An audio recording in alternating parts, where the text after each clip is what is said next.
শোকে স্তব্ধ ইউক্রেনের রাজধানী কিয়েভ। রাশিয়ার চালানো সাম্প্রতিকতম এবং সবচেয়ে বিধ্বংসী ক্ষেপণাস্ত্র হামলায় ভেঙে পড়েছে সাধারণ মানুষের মনোবল।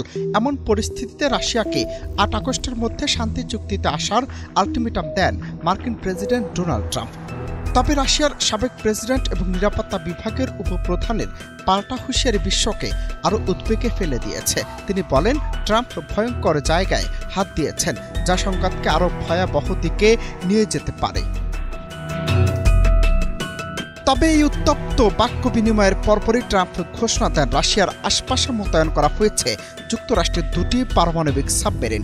যদিও তিনি স্পষ্ট করেননি এসব সাবমেরিন পারমাণবিক অস্ত্রসজ্জিত নাকি কেবল পারমাণবিক শক্তি চালিত।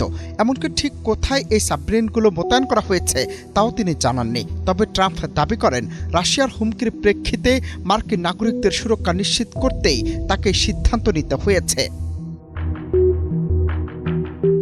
এদিকে প্রশান্ত মহাসাগরের ৮.৮ মাত্রার ভয়াবহ ভূমিকম্পে ক্ষতিগ্রস্ত হয়েছে রাশিয়ার মার্কিন সাবমেরিন বহর, এমনটাই দাবি করছে ইউক্রেনের সংবাদ মাধ্যম দ্য কিয়েভ ইন্ডিপেন্ডেন্ট।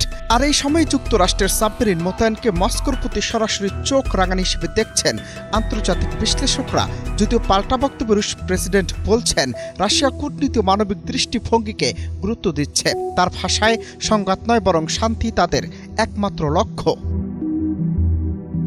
পুতিন আরও বলছে, বেলারুশ থেকে রাশিয়ায় পৌঁছেছে একটি বড় চালানের হাইপারসনিক ক্ষেপণাস্ত্র, যা ইতিমধ্যে রাশিয়ার প্রতিরক্ষা ব্যবস্থায় যুক্ত হয়েছে। যুদ্ধের এই উত্তপ্ত আবহে বিশ্বজুড়ে বাড়ছে উদ্বেগ। তবে কি এবার সরাসরি রাশিয়া যুক্তরাষ্ট্রের মধ্যে যুদ্ধে জড়িয়ে পড়বে বিশ্ব?